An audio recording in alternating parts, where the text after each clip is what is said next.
Hello, everyone, and welcome to episode 563 of the Constructive Criticism Podcast. I am back. I'm ready to attack. My name is Spencer, and I'm joined by my co-host, Mason Clark. Hey Spencer, how you doing?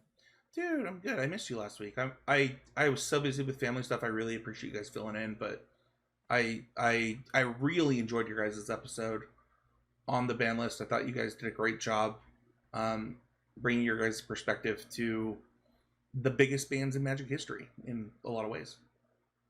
Yeah, I mean, at least for standard, right? Like it's the biggest bands by like a good margin, I think. Yeah, I was a little sad to miss the episode because, I mean, you kind of mentioned on the show like I wasn't sure that I would ban anything. I was pretty confident in a couple things. Like I thought Monstrous Rage was 100% to get banned. I thought that like Corey Steelcutter was 100% to get banned. I don't know that I would have done it like if I was in charge, but you guys did a really good job of not only talking about like here's what happened, but like in the grand scheme of things, does it matter?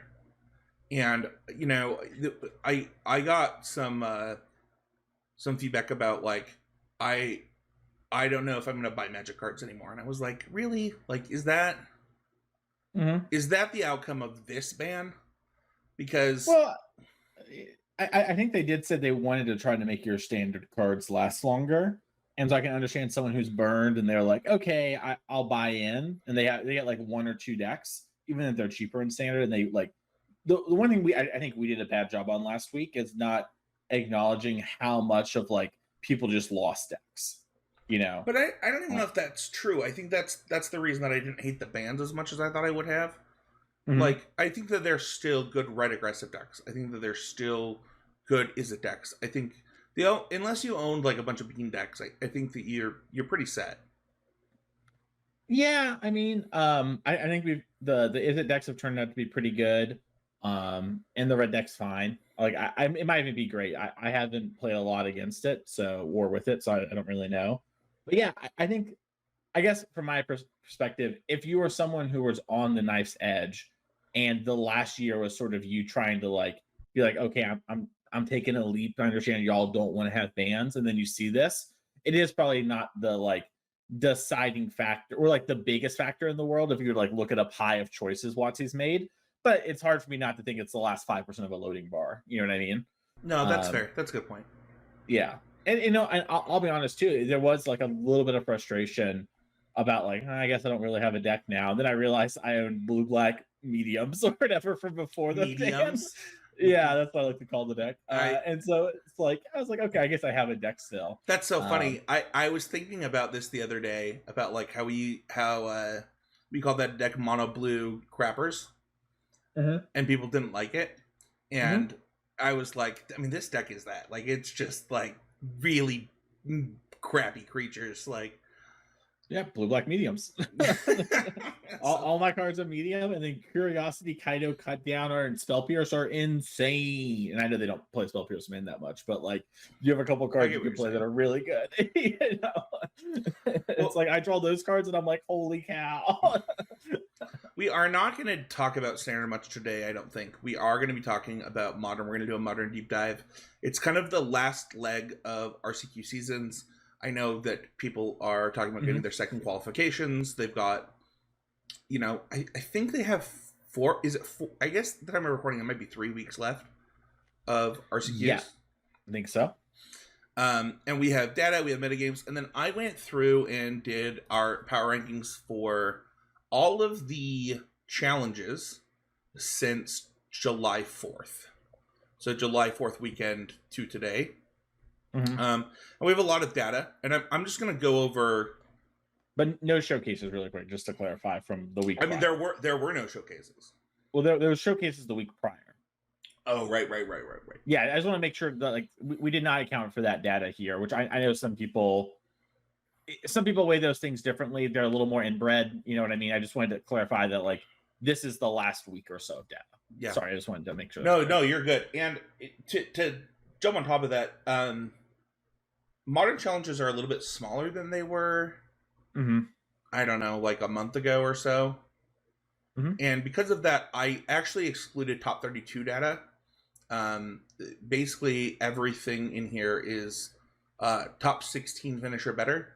I didn't really want to include decks that had like an even record. So like we had some, not all of them, but some of the challenges like a 3-3 would get you a top 32, Mhm. and I didn't feel like including those type of points in this.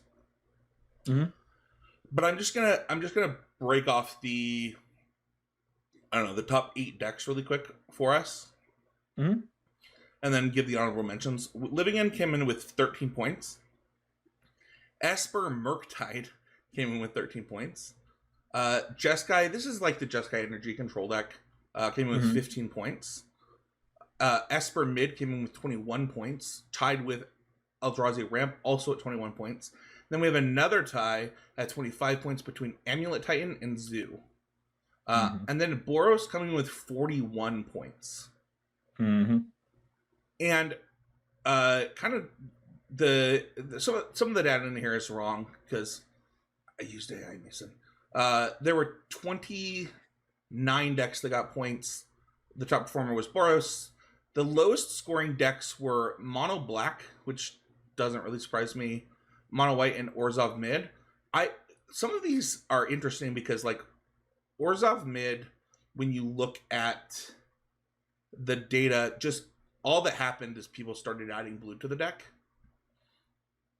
Um, and then if you think of the average points per deck was 12.2, which is actually lower than like our or higher than our ninth place deck, which was Belcher and Mardu at 11 and 8. And I don't know, there was a lot of interesting other things from there.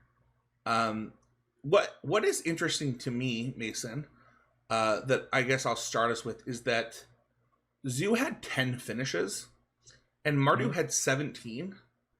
And Mhm. I mean, that's a discrepancy of like the decks tied for like eighth place, or actually, it's Mhm. actually the discrepancy of Neo Brand that had 7 finishes and didn't even make the list. Mhm. What are your thoughts, kind of, on the way we do power rankings? And we didn't get bans. I don't think people expected bans. I think people were smart enough to know that they weren't going to do it in the middle of an RCQ season. But I'm kind of curious, Mhm. like, does Boros look super dominant to you? I mean, it's like the most played deck by a lot. And I think it's a very beatable deck. Like, I think if you want to beat Boros, you can. What I always tell people about Boros is that it's like a deck with a very high floor and a ceiling that is not much higher, which turns out to just be really good, right? Like, if your deck is hyper consistent, very good at punishing people who have stumbling draws, forces you to have specific types of cards to really answer it in effective mana, pardon me, or be on a strategy that is good against Boros, right? Like a fundamental shift. Um, that is like a great spot to be in. And, you know, it's a deck that has some tough matchups. I mean, like, Zoo is a matchup that, like, I think is really on the rise because the Leyline Scion stuff is so good against Boros, right? And then having a little bit of disruption for some of the other decks in the format, and like the combo decks that maybe try to prey on these decks, and having a good clock, like, that makes a lot of sense to me that like Zoo is up in there. Amulet, kind of a similar thing of like being a combo deck that goes over the top of this Boros deck and kind of forces them to have these kind of cards that maybe only line up well against them, or in some cases the Eldrazi deck, and kind of puts your opponent in these awkward positions while having a good matchup spread. So I think Boros is a deck that, like, I can understand someone wanting a ban because they're just like, ah, it's the most played deck, format health. These cards are a little too strong, maybe. Totally understandable from like a gameplay, like diversity thing, but I think modern's pretty diverse actually. And there's just a lot of people who are just willing to lock in Boros the same way we saw with Murktide back in MH2's beginning. And I think Boros is much better than Murktide ever was. I'm not trying to say these are the same deck when it comes to their um, power or efficiency in the format. I think Boros is sort of, what a lot of players thought Murktide was back in MH2, but wasn't in reality. And it's a deck that is very good. But like I beat Boros a lot when I play decks that try to beat Boros. Right now, the hard part is having a deck that beats Boros that beats some of the other parts of the field, but that's always going to be true in these very open meta games, right? Formats like Modern, when they're super open and healthy, it's going to be hard to like beat the best deck like consistently and take care of the like tier 2 ring of things that can get you, at least in my opinion. I don't know how you feel about that. There's a lot going on there. So No, I agree with a lot of what you said, and I think that the fact that there were 29 different decks in, what is that? Is that 5 days of challenges? Four, Mhm. 4 days of something like that. I think that says a lot about kind of what Modern is right now, Mhm. and probably why Boros does well. Mhm.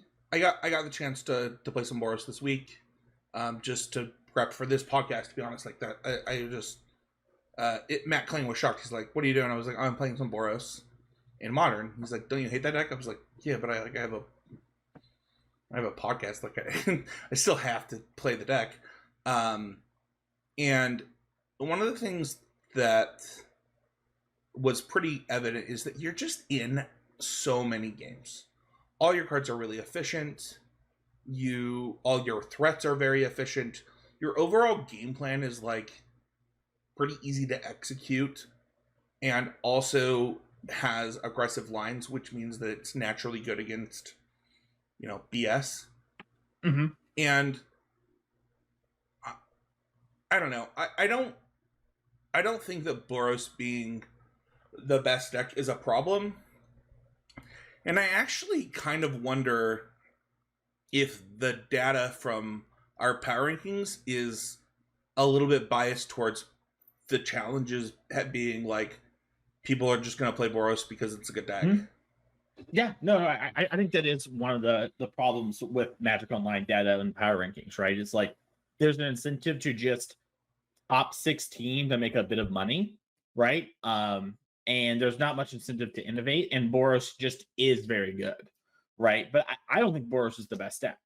If I had to play 100 matches for like my mom's life or whatever, I'd be hard pressed not to play Boros. It's so consistent. But if I'm trying to win a tournament, I might be willing to play some other decks before Boros. And in fact, when I say might do, they're definitely decks I play before Boros. So Yeah, let's talk about some of these other decks too, because I think that if you're going to your Modern RCQ over the next 3 weeks, you're going to run into, I think, most of the decks we talked about. People in Modern will play everything. We have mhm. we have Mardu mid range, which is really just Boros, and then we have Belcher coming in with 11 points. And Great deck. this is actually, if you look at the data, one of the better decks Mhm. from like a win percentage standpoint. Um, I think Belcher's sauce. It's one of those decks that I mentioned I'd be willing to play over Energy. yeah, I think Belcher is very good. I think that it has a clear weakness in that it doesn't actually have like a lot of filtering or ways to get the card Belcher. So you Mhm. are at the mercy of your draws a lot with this deck. But what was funny is in the CCMG team Patreon Discord, we had somebody ask like, "Hey, does anybody have like good Belcher uh, stuff? Like, does anybody know?" And I actually know for a fact that they have an open Discord in the Belcher community that is Mhm. the entire reason this deck is good. Like, people love this deck. There's an entire Discord dedicated to it, and people are streaming their matches all the time. They're very active and talking to each other. This is one of the decks that's probably one of the easiest decks to get thoughts and advice on because of that community. Mhm. There's a lot of good data. I mean, one of the things that blows my mind is like Terabad. If you don't know who that is, it's a member of Team Handshake. Definitely like one of the best players in the world right now. Like easily top 30 or whatever, maybe higher. I don't know, but quite a good player. Streams every day on Twitch. I don't understand why Homie doesn't get more viewers. I guess it's just maybe an awkward time in the day. But he streams this deck a lot, and I've watched him play it a fair amount in my free time, like between clients or like on the treadmill or something. And there's a lot of play to this deck. There's a lot of customization, and it's just very impressive. And like you just said, there is like that Belcher Discord as well. I've seen multiple different sideboard guides from players that I trust on Twitter and stuff like that promoting this deck. And I think this deck is just surprisingly hard to play. Like, obviously, your easy games are unbelievably easy. You suspend your Bloom on one, you play a Thunder Trap Trainer on two, you hit your Belcher. Spencer tries to tap out for a card, you Flare of Denial, you call it a day. But the other games, there's a lot of play to it, and you have a lot of play for kind of an all-in combo deck. So I don't know. This deck is really impressive to me, and if I was to play the Pro Tour tomorrow, this would be pretty high up there if I wasn't allowed to play. If I had to play the Pro Tour actually tomorrow, I'd probably play Boros because I haven't played many games with Belcher myself. But like, if you like told me I had like maybe a week or whatever where I couldn't play Boros, Belcher would be like top of, if not the actual top of the list. I want to talk about Living End next. This deck, if we had done this podcast a week ago, might have actually been like 1 or 2, and had a dramatic fall off, is my understanding. I don't know. That's kind of like a Living End staple in like a lot of ways. No, I mean it's totally true, right? Like, Living End's a deck that preys on certain things and is weak to the cards it's weak to, right? Especially since we've lost Violent Outburst, that end of turn like play pattern's been lost. But yeah, the deck was really good, and it's definitely beatable, but it's quite good. Like, if you were to win an RCQ with Living End, I wouldn't be surprised. I had a huge punt today because I was doing multiple things while playing Magic Online, which I shouldn't do. Don't do that, guys. If you're listening to the podcast, don't be like Spencer and like do multiple things while like playing Magic, because it's just bad practice. But I forgot that the turtle had Ward. It is a complete waste of money and time. I forgot that the turtle had Ward 2, and I could have targeted literally any card on the board with a Galvanic Discharge just to get the energy, and instead targeted the only one that had Ward. So I couldn't cast my Wrath of the Skies, and I was like, that was the stupidest, dumbest mistake. Any of them. I could have targeted any of them, Mason. They had like 6 creatures in play. Get owned. Play better. Yeah. Lock in for not for yourself, but for the listeners. You know what? I was already done with the league. You weren't, Spencer. You weren't. You hadn't won that game yet. I know. If Abe was here, that's his spirit animal. He's saying it. Esper Murktide is also tied with Living End. We talked about that. I don't know, man. I'm not a believer. Convince me that this is better than just Esper midrange, Mason. Oh, I think both the decks are bad. So, all right. Well, convince me you should play them. I'm glad we had this talk. Yeah. No, I mean, people like their frog decks, and like, the good thing about the frog decks is they are very good against the combo decks, right? Like, and they do have enough of the free wins, right? Where it's like, hey, I play a frog on 2, connect, counter some stuff, thought seize, whatever, blah, blah, blah. Like, you can definitely win with these cards. With these decks, they have the card's ability to like run away with games like Boros as well, but it's not as good at just like straight up killing your opponent. You're interacting a lot more, and you're really hoping that interaction matters. And I honestly think these decks are just not that good against Boros, which is one of the most popular decks on Magic Online. In real life, my experience has been when a tournament really matters, Boros is popular, and when it's not, people don't really play it. So I totally understand, like, maybe your local area has a lot more of this deck, and it doesn't get pushed out because you just see less Boros. But that deck just has some real issues. My real problem with this is, like, the other deck gets to play like Ephemerate and like do like kind of some pretty cool stuff. This deck is like just a fair mid-range deck that like isn't very fast. I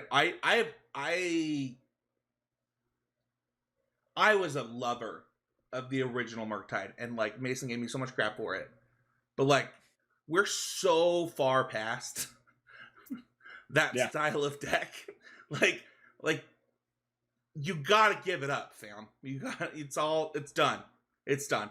And there is another Esper deck that is doing more powerful things with a lot of the same cards. I can't. Yeah. I understand. Like, I do think they are different, though, right? Like, Esper, like, I don't even think Esper Mid's a good name to call their deck. Like, making sure we're on the same page here, that is the Ketchamos one, correct? You can give me a little nonverbal Yep. since you're Yeah. drinking there. Yeah.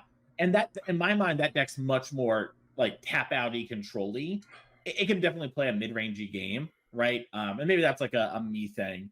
But either way, like I understand that people want to play the card counter spell, right? Like they want to register those sort of cards, and the Esper mid deck doesn't. And there are some decks in the format like Storm, like Belcher, where you're much happier being on this than the other. I just think on average, Spencer is right that Esper mid / control is a better deck if you're willing to play a lot of these cards. Yeah. But I'm sympathetic that maybe you just like Counterspell. You know, Yeah. I just like Eternal Witness. What are you gonna do? Jeskai did come in with 15 points. This is the deck that probably surprised me the most and how well it did, Mason. Mm-hmm. We had a fun conversation in our Patreon Discord about this deck a couple days ago. Mm-hmm. And, you know, I decided to register it today because I had to know. I had to know. Like, is the Flame of Venor addiction, is it cope, or like, you know, is it the greatest thing that's ever happened since sliced bread? Listen, when you have a wizard in play, you play a Flame of Venor, it's very fun. It feels very good. Yeah. Draw 2, kill a thing. Not bad. And this version of Jeskai is a lot less control-y and like more mid-rangey than the ones from like a year and a half ago. Mm-hmm. So like if you were a Murktide player or a Dimir player or whatever, this deck would probably have a lot of, I don't know, not value, but like appeal for you. Mm-hmm. I'm not convinced this deck is any good. I think it's really good against Jeskai. I'm sorry, I think Jeskai's really good against Boros. I misspoke, sorry. I was like, I think it is good in the mirror. I would say it's at least 50-50. I bet it's 50-50 in the mirror. I did lose the mirror today. Where my opponent played turn 1 Temio and I did not, and I was like, oh, this is really bad. Player diff. Yeah, it was. Tameo on turn 1 in the mirror is a lot better than not having Tameo on turn 1 in the mirror. Just so everyone knows. I don't know. I think that the deck has a lot of very good cards. I also think that there's a lot of really good ways to build this deck, but I think it has like the problem of there are a lot of good ways to build it, where you don't actually know what you need and when you need it, and it makes the deck worse. I do like the best versions of the decks are not playing Counterspell, for what it's worth. I think that is like a huge upgrade to the deck since a year and a half ago. I think that like Flare of Denial plus the Otter is way better in a lot of ways. So yeah, Counterspell's pretty washed, I think. It has its moments for sure, but it's just tough. If you don't have something like Psychic Frog to like close the door, or Murktide to close the door quickly, it's like a really hard card to build your deck around. Like even like I love to play those like Bant do nothing decks, and you just can't put Counterspell in your deck. It's just not a playable card right now. Tied for 4th, we have Esper mid and Eldrazi ramp. We talked a little bit about Esper mid, but or Esper tap out control as you're calling it. I think this deck is pretty good. I think that it has game. One of the things that's really hard in Modern is like you can't just like have mono positive matchups. There's just too many decks. So what you're looking for is like to have a game plan in a lot of matchups and to have your main game plan be good. And I do think this deck does that. Yeah. Yeah, I think it has a clear, like, it has an ease of execution. Talk to me about that. Like, you just mean that what I'm trying to do is naturally good, and thus doing it will come out. Yeah, like the matchups where it's good. Like when I encounter a matchup I'm supposed to win, it's very clear what I'm supposed to do, right? Like I'm supposed to kind of line my cards up like this. These are the cards I can beat. These are the cards I can't, right? So I guess to take a step back, when I use the word ease of execution, I mean like literally like playing the games out. They are hard because they are Magic, but they are not like, oh my god, my mind is breaking. This is so complicated. Like, what do I do here? Like sometimes you could experience like classic legacy games, I could say. Whereas like maybe a matchup where it's like there's less ease of execution might be something like Zoo. If you're like a Zoo player versus Eldrazi ramp, where like in that matchup, your creatures are sometimes good enough when backed up with removal, but sometimes you have to like balance like when to burn something slash like clearing a Chrysalis versus going face with your tribal flames, right? Like that is a matchup where there's a bit more nuance going on, and you don't have that very clear 1, 2, 3. Like I think Amulet versus Boros is an ease of execution matchup for Amulet. It knows exactly what's going on. It knows exactly what Boros is playing, and it can play into or around those things accordingly very easily, relative once again to you are playing Magic. Does that make sense? It does. Thank you. I Yeah. I love that. That's one we should put in our doc. Mm. All right, Mason. If I were to give Eldrazi Ramp, which is tied here, Mm-hmm. a score from 0 to 10, what do you think I would score it? Yeah, I assume a 10 is like the best deck in modern. Yeah, I don't know, like probably like a 7-ish. Like it's pretty good. It has some clear issues. It's pretty good. I think the deck sucks. Interesting. What do you think sucks about it? I think that it doesn't fit into what modern is doing. Okay. I think that like if modern was about generating advantage Mm-hmm. through anything other, let me say it this way: you're trying to generate mana advantage, but the problem is that all of the decks are doing that in modern, Mm-hmm. and they might be doing it different ways. Like Zoo's doing it through Leyline, Boros is doing it through very efficient cards. Right, every deck is generating mana advantage. So mana advantage actually just kind of doesn't matter as much as you would want it to, and you're not going over the top of things is fine. I do think that it has a good Boros matchup. I do think that it has a good Zoo matchup. I Mm-hmm. think that it has a terrible Amulet matchup.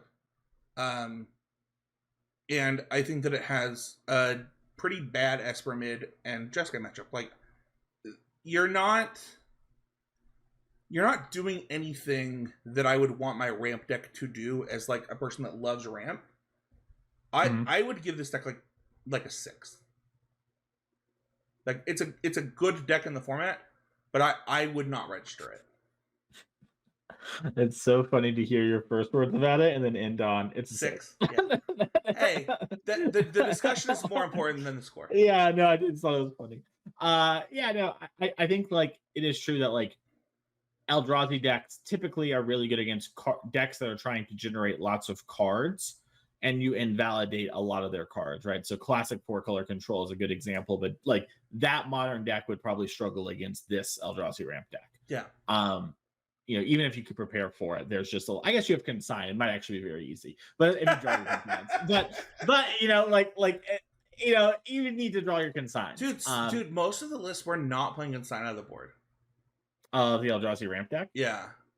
Yeah, I think that makes some amount of sense. Like if you think that this deck is like good, but maybe not super popular, and you want to dedicate your spots elsewhere, I can understand giving up on it. I think it is one of the best sideboard cards in modern, but I do think it like wax and wanes on its a like peak efficiency. Sure. But either way, yeah. I mean, like if you look at our top decks, right? Boros, Zoo, Amulet. While you do have a good matchup, I think against 2 of those decks, they're not traditionally decks that like Eldrazi eats. Well, right? The other thing is just like Boros just doesn't have that bad of matchups. Like even if Eldrazi ramp is a bad matchup for Boros, quote unquote, like is it that bad? Like, yeah, I think the bad matchups for Boros on the list are like actually bad. Like I would not want to play or like Zoo, Amulet, Jeskai, Living End, Belcher. I think everything else in modern I'm pretty happy to play against. Yeah. Maybe not Storm on the draw. Sure. Yeah, I'm not. I think that people assume that this would be like the deck that Spencer would play, and I just want to be clear that I don't think that it has a good position in the format.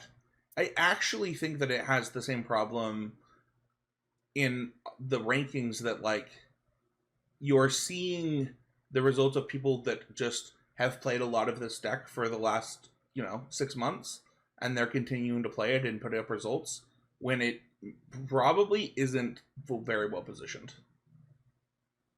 Sure. Yeah. I think its sideboard plans really lack too. That's one of my big complaints. Dude, I don't. It has no sideboard. No, it does. It has Stone Rain. It boards them in like every matchup. Yeah, in every matchup. Yeah. Amulet comes in tied for second with 25 points. Deck's great, probably limited by Modo. Is it though? It did so well. There's so many people playing Amulet on Moto at this point. Are we in, yeah. Are we in like the golden era of Amulet Moto play, or the? It's got to be less clicks, right? No, it's still a lot. I mean, it depends on the type of draw you have too, right?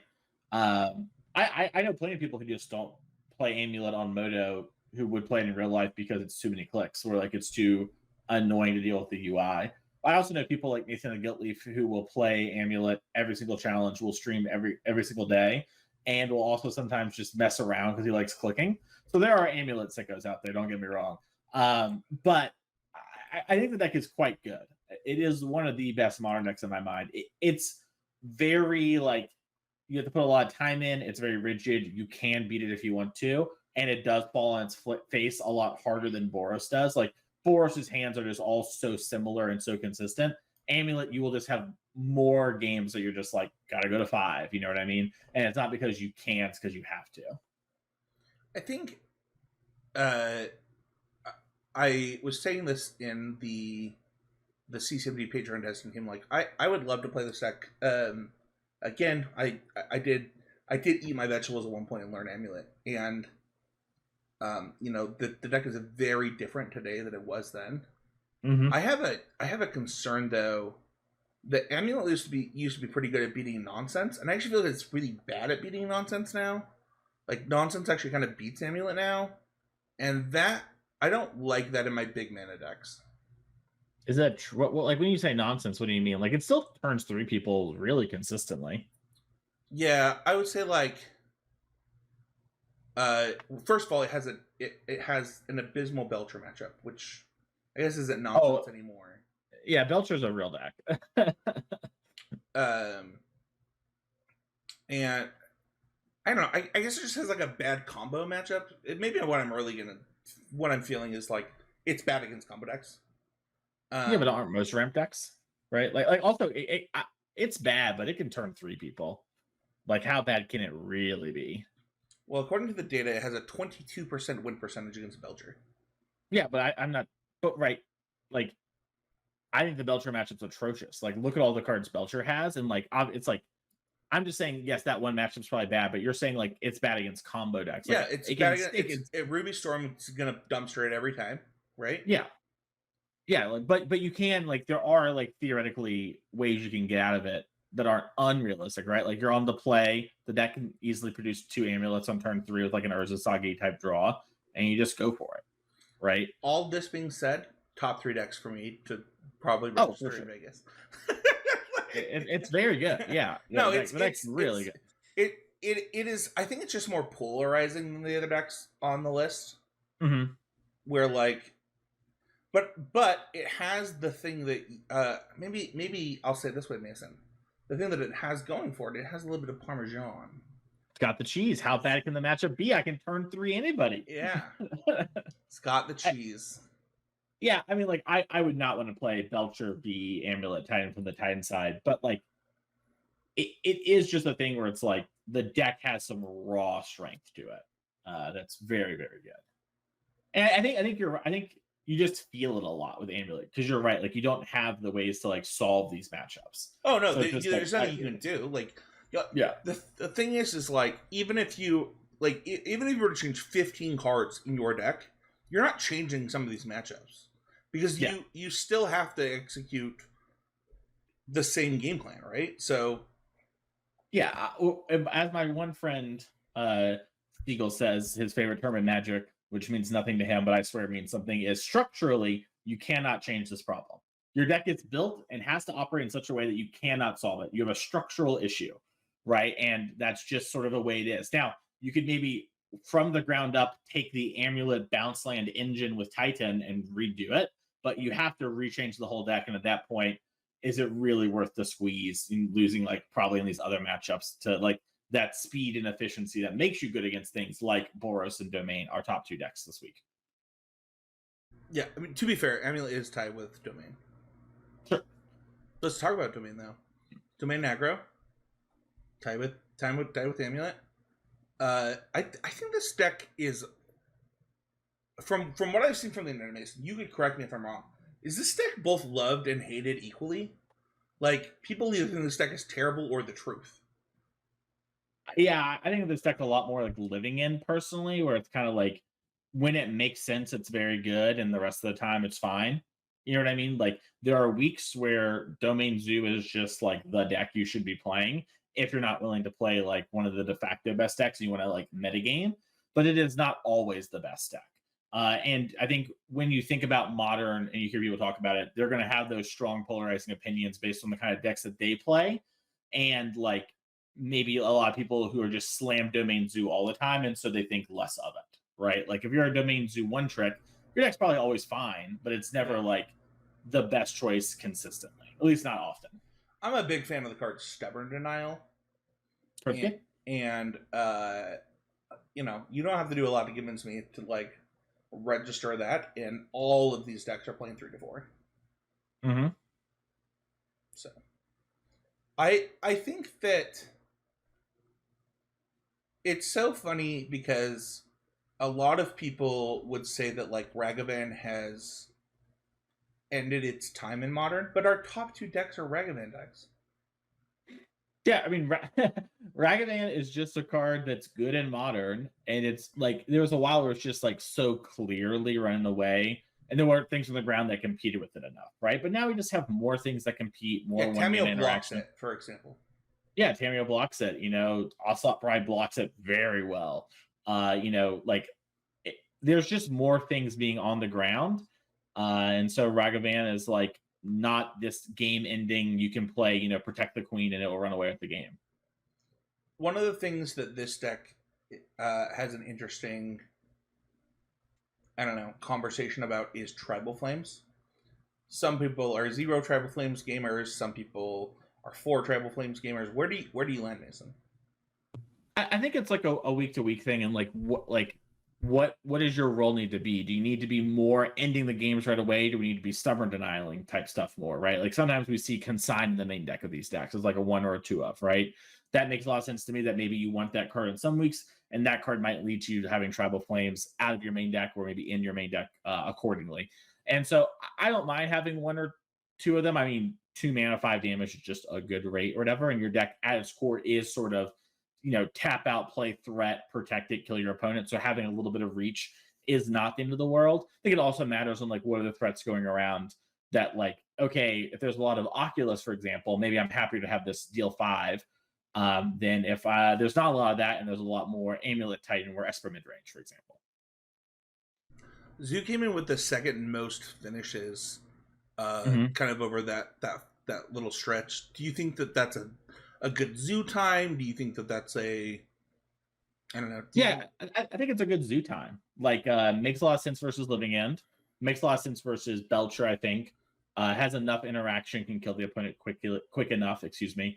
And good against Boros Energy. Like we talked about, like if we had done this episode a week prior, we'd be talking a lot about Living End. Makes sense that this deck kind of came in and can like tussle there. Yeah. No, I agree. Yeah, I agree with everything you said on that. I think that if you had asked people a week and a half ago that it was a combo oriented format, and we saw kind of the leftovers of that in a lot of ways, if you look at the data, but it's clear that like, you know, I for example, I think Eldrazi Ramp would have been lower on the list a couple weeks ago.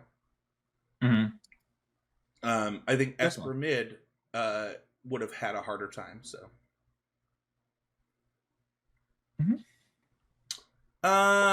okay. Well, let's kind of we talked about the decks. Do you want to talk about the Belcher Rise really quick? Well, we didn't talk about Boros that much. I mean, I guess we did earlier. Is there anything else you wanted to say about Boros? Like we No, mentioned in passing everything. I think it's just the most efficient deck, and I Yeah. think that this format is about efficiency. I'll say this. I actually think that this is the problem with Modern. I was thinking about it a lot today because I wish I liked Modern better. It was once my favorite format, and when talking to my friend Matt today, I was like, why don't I like it? Like, what is my problem with it? And I do think that the format has a lack of identity other than play efficient things. And I don't know. I don't know that that's like a good barometer for me, but the deck that plays the most efficient things at every line in its cost, every moment is Boros. Like that's the entire deck. Yeah, I mean, I would say Modern's identity is like it is a format where anything can thrive, and you like it is like the most wide format, which is part of why I think Boros is so good. Is because it's like what if Jund was 52% against the field instead of Oh 48? my gosh, I said this to Matt and he's like, I don't think that's a Jund deck. I think you're discrediting Boros. I'm like, dude, it's straight up Jund. Like Well, that's yeah, the all problem the is deck Jund's is. turned into a slur, right? Like Jund's like a bad thing to call a deck these days. But it's like it's like good threats plus interaction, right? Like that is what Boros is at its core. It's like hyper efficiency, run you over, interact a little bit, pick your game plan apart. It's a very much a classic standard deck ported to modern. Like that's just what Boros is. It's just playing with the cards equivalent to that format. Very similar to like legacy equivalents, I think. So yeah, I think Boros is like a very good deck. If you're playing a tournament, it's hard to go too wrong playing Boros. And you have to prepare for it. But also, I don't know. I think Boros being the best deck gives the format some pretty clear rules of engagement. And like, I don't know, the games aren't that unfun. Sometimes I run away with it, but it's no different than the other modern decks. And like, one of the goals of MH3 was to make modern games a bit more like 2016. And that makes them a little bit more polarizing. And if you don't like that, that's totally understandable. Hyper interactive formats aren't for everyone. Hyper swingy aren't for everyone. Having an in between definitely isn't going to be for some people, but I enjoy it enough. It's definitely not my favorite modern format right now, but I have a fun time playing the games. Yeah, I don't know. I will say that I had fun the last couple days preparing for this podcast. More fun than I thought I would have. Like, I unfortunately didn't get to play Modern season to season. I think I would enjoy this format a lot more if I was actively in the streets. You know, Mm-hmm. um, the Modern that I played has been very limited. Played the the Corey Stillcutter prowess deck to a split or whatever, and the 1K plus that we talked about on the show, and that's it. That's all I've done in a long Mm-hmm. time, and I don't know. I've been busy. Like modern season took a backseat, and I kind of wish after the last 2 days that I had played more. Um, but I want to talk about something that we didn't talk about enough, and Mm-hmm. that's Belcher's Rise.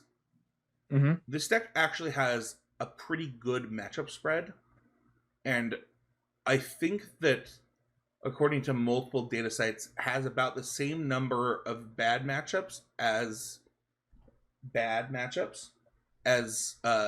Boros. And I know that it didn't come into our top 8, but you are pretty confident in this deck, Mason. Yeah, I think Belcher's really good. I mean, I think it did very well in the showcase a couple weeks back. I want to say it had 2 or 3 in the top 8. Um, the deck's just very powerful. Like I said before, it has a lot of play, which can lead to a lot more issues and a lot harder. Like the ease of execution is so much easier on Boros, right? Play my guys, interact. Yes, there are hard games where I have to do things that are more complicated than that, but at its core, it's so much easier than Belcher, where it's like, is this something I need to counter? Should I flare it? Should I force it? Should I just, into the flood maw? What do I need to sideboard? What kind of hate is my opponent going to have? And I think that like Belcher isn't getting that same respect. Like you mentioned, I think in passing, how like you think it's hard to find Belcher. I actually don't think it's that hard, but I think there's a lot of narratives about Belcher. And it's not the easiest thing in the world, but you have 4 Belcher, 4 of the War Invention, and then you have Thundertrap Trainer, archaeologist type stuff to like move through your deck and find more of these sort of cards. So like your deck is just pretty good at doing its thing and interacting with the opponents, but you kind of have to understand your role in every matchup. And your opponents also need to like not be packing too much hate for you. And there's also times where you can very easily over sideboard, and like maybe you weren't supposed to bring your mountain in this matchup, or you were, and then you go to belch them and you hit the mountain too early, right? Like there is some fail rate to this deck that is like higher than Boros, but it's not like leaps and bounds like out of the range. And I really like Belcher. I actually like was thinking about buying it while we were talking here on the podcast. I was taking a look at it on Goldfish and was like, I own almost all this deck. I should just be playing this deck. I think it gets a lot less play too because it is less fun, quote unquote, right? Like there's a similar thing I think happened with Tron back in 2014, where maybe Tron didn't get as much play as it should have because it was just like slam big dudes, right? It doesn't feel like I'm playing Magic as much. And this deck has a lot of like you're not. It doesn't feel like you're playing as much. It's kind of like, haha, I got you. Even though the hard games are very hard. I don't know. I think that people know this, but like I don't subscribe to that type of hard games of Magic are just hard. So yeah. All right. I guess we'll wrap it up with this, Mason. What would you is that what you would play? You'd play Belcher? Yeah, I think I'd play Belcher. Well, I'm playing an RC. I've only gotten to play 2 RCQs this season because it's just with work. It hasn't lined up.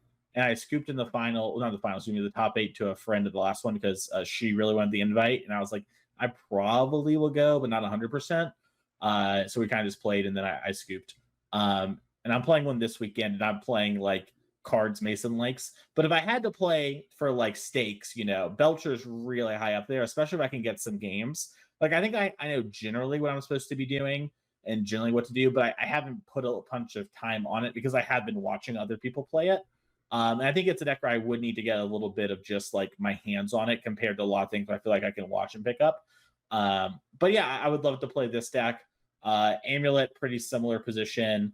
Boros Energy is hard to go too wrong, like, if I'm suggesting there. But I also think a deck that we didn't talk too much about that I think is pretty high up there is Brood Scale. I think people have been attacking Brood Scale, but I think the deck is very good. And I think it is like a top contender. I talked about this. I talked about this in the Discord. Like, I was like, hey, is this deck just a totally different deck? Because, I mean, if you ask Mason and I are often on similar wavelengths on like the worst decks that people play. And for a while, it was Brood Scale combo. That deck had 0 good matchups for a hot minute. I'm pretty convinced. That's not true anymore. Switching to Gruul has changed that deck.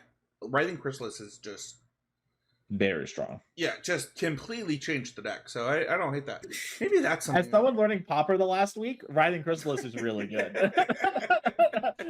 That's another RB moment on the MH3 team. Yeah, there we go. I think that right now I would play Boros. I just take my lumps and do it. But I don't know. I would love for you to play some Belcher if you can.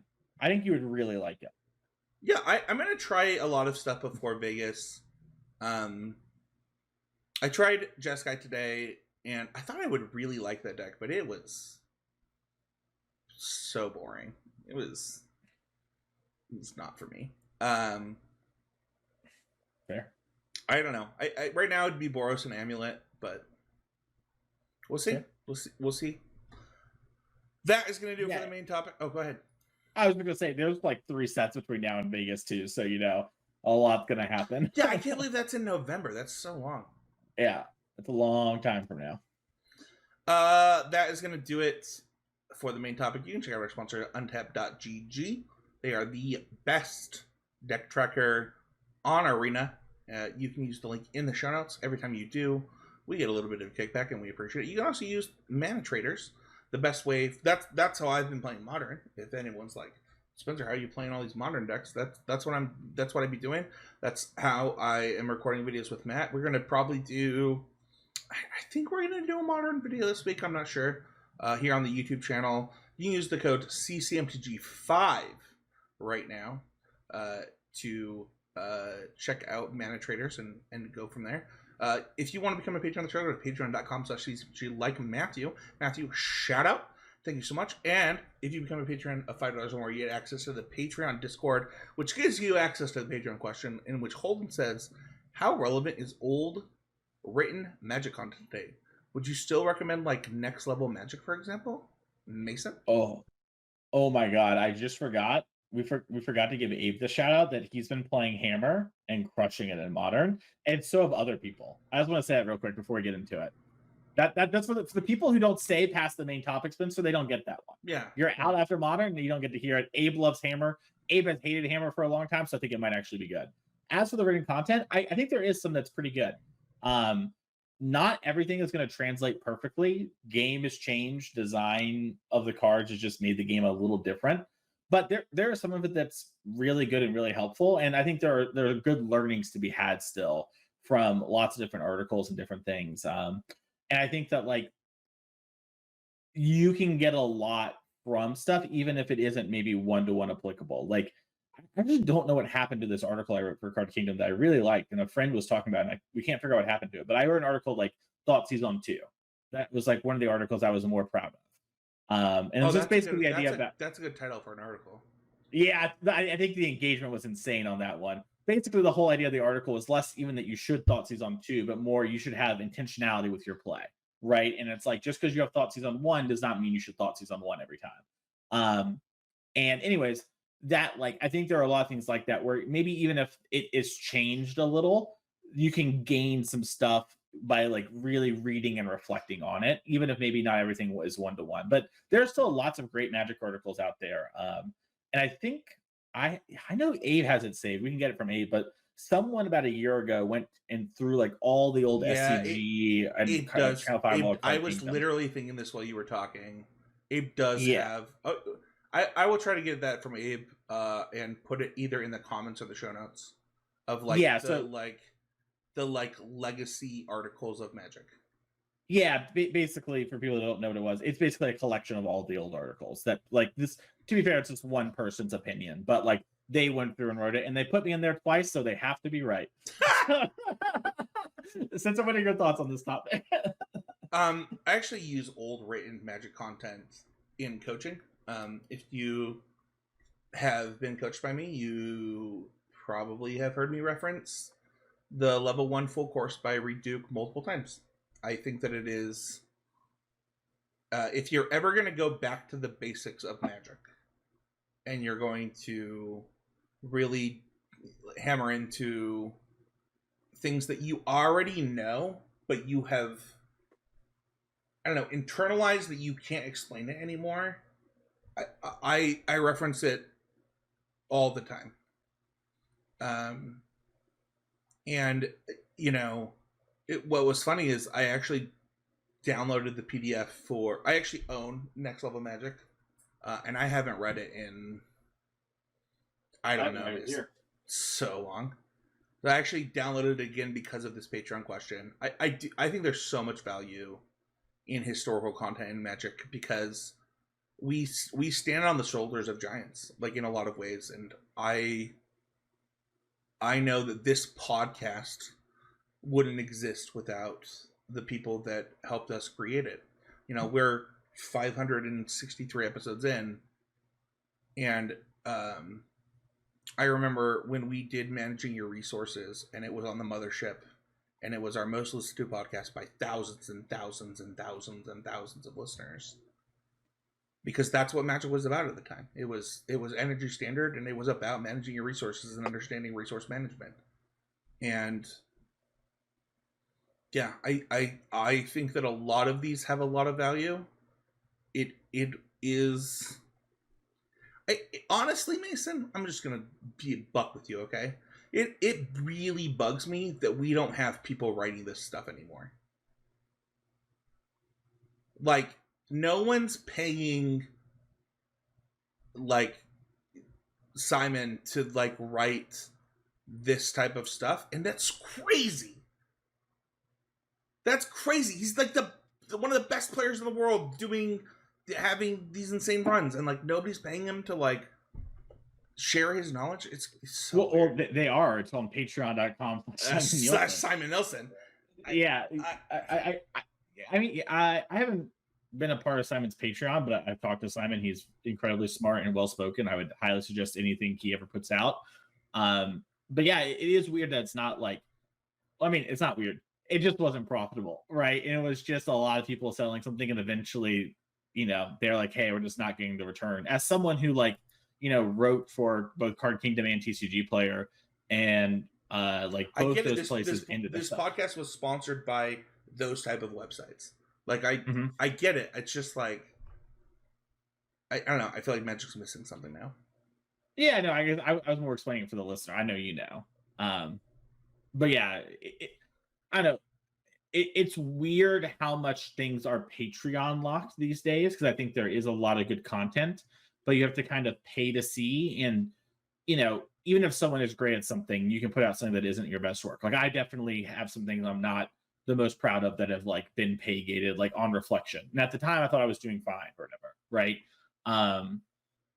But I do think that like it would be nice if some of these things were like publicly unlocked after X amount of time. You know what I mean? Or there was someone still gathering that kind of stuff. I just don't know how to make it work. As someone who owns cyborg.guide on the website, on the internet, and wants to make that into a website someday, that's something I think about. But like, how does it even work? You bought cyborg.guide? I bought cyborg.guide. Yeah. It's a great URL to have. I don't think that you'll ever get a return on that investment. Who cares? I'm proud of you. Yeah. It was cheap. No one wants .guide. That's true. That is factual. Hold on, I hope that answered your question. We kind of went off a little bit on it, but I there's a ton of value in it. Like there really is. Yep. So, always improving is the point of the show. Every week on the show, we like to talk about things that we've been doing to get better at Magic or life in general. For me this week, Mason, I had an interesting week. My wife was at the largest conference in the history of Portland.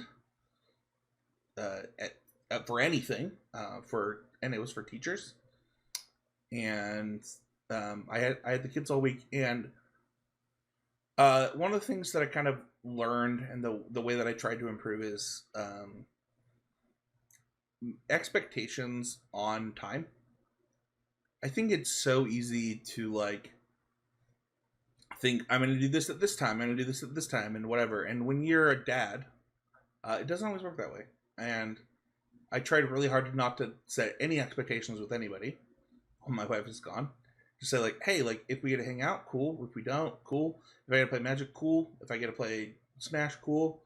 And just let things happen and prioritize the things that were the most important to me. And I'm usually really bad at that. Like I usually try to force things in a lot of ways, Mason. And I tried really hard not to do that.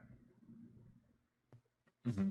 No, I think that's good. I think like hopefully I can carry on into the day-to-day as well. Just like it is what it is, Yeah, I think it's really easy to get upset with yourself when you don't meet your expectations that you set on yourself.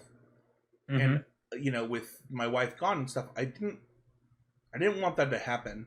And then suddenly my deck went viral on Twitter with people talking to me about it, which is like all I did was play this deck outside of the Modern I played the last couple days. Mm-hmm.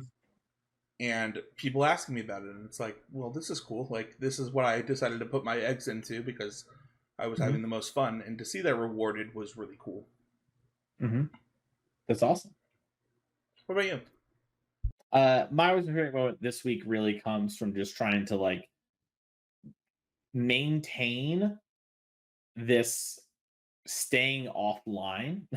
Basically, I have set a limitation of like 30 minutes or whatever for social media type stuff. And it's very easy, like you get bored over the long weekend, no one's there, etc., to like want to remove the limit, because there is a way I can remove it or whatever. But it's like it was very tempting to kind of fall in that habit and be like, no, actually, I'm gonna, read this book I want to do, or watch this show, or do this thing I need to do, or go out and whatever. Like I just went and did stuff instead. And that like maintaining that was something I was really happy with. And then part two, this is less of a thing, but it's part of an always improving journey. Is I'm getting into Popper. There's a lot of Popper events near me.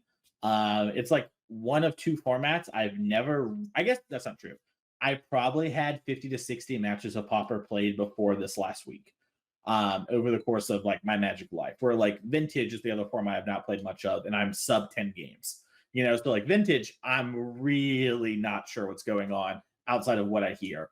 But there's a lot of Popper near me. The Common Ground guys are local to me if you listen to that podcast. And they've been running these events every now and again. Spencer with one of the stores near us that are like these 1 or 2Ks, and they stream them and do all this stuff. And they've really been pushing Popper, and they've been working with NRG to make more Popper happen. And I was kind of like, well, there's not a whole lot going on in Magic right now. We're kind of in this weird lull, right? Like it's somewhat interesting to play Standard, but we're in this weird in-between time, right? Where it's like we have rotation happening in 3 weeks. And so I have to play a lot of Standard then. And so it's like I kind of want to play some Magic. So I played a lot of Popper, watched a good amount of Popper Geddon. I think I watched like 8 or 9 rounds of it over the course of the weekend. I had a friend over for the weekend too, and we hung out and we had it on in the background some too. But yeah, it was just really fun to kind of get in there. And even though I don't think Popper's my favorite format by any means, it's not like it's jumped up there. I am trying really hard to do the thing I've talked a lot on the podcast, which is like if you're going to engage with it, try to find the fun in something. And so I'm not even playing, I think, like a particularly great deck in Jeskai Ephemerate, but I have a lot of fun playing it, and there are fun parts to those games. I'm pretty sure the deck over my shoulder is my Popper deck. Nice. The one That's it. I actually don't know if they can see it. You can see it because you have my whole camera, but yeah, I see a little deck box over there. Yeah, I think that it's my Popper deck. It's also banned, so sure. it's got ornaments in it, which you know. I know that card. It was the cantripping 4-mana artifact thingy, right? Three mana, but yes, it's that one. Yeah. Okay, 3 mana. Yeah. I knew that card. I don't know why I know that card. It maybe came up mental or something one time. Yeah. But yeah. So I have green red. I have green red ramp built with that I have never fixed. I got sweet ones in there too. Like I actually kind of pimped out my Popper deck. They do Popper on Sundays at a few places here in Utah. So I love Popper. We've had conversations about bringing common knowledge back to the Constructivism Network before, and it's I don't have time to edit and stuff like that. So yeah, no, definitely. I think there is fun to be had. Oh, yeah. There's fun to be had. I think it is a very good casual format for what it's worth. And I think you can play it somewhat competitively. There seems to be a pretty good metagame. Yes. I'm curious how much it holds up to scrutiny. But at that Popper Geddon event, I mean, that was like 1,500 people, I think is what they said. Something around there. And like the metagame looked diverse. The best decks converted, but I think a brew even won the event. So like clearly a lot of room to innovate there. It was fun, and the games do feel like 2016-ish Magic, but every now and again it's like, oh dang, I hit my 2025. Yeah. So yeah, that is going to do it. Oh, go ahead. I was going to say the Popper learnings are coming. That's all I was going to end with. Good. Mm-hmm. See, we don't even need to bring back common knowledge. Mason's just going to drop the knowledge here. Yeah. You can go to Patreon Discord by joining at patreon.com/ccmdg, become a patron of $5 more. You can also join the public Discord in the show notes. You can head over to youtube.com if you're watching there. Leave a comment. It helps out the show a ton. You can follow the show at ccmtg or at ccmdgpod across all the social media garbage. Like, subscribe, review, and comment is the best way to help the show out. If you can't head over to Patreon, where can people find you, Mason?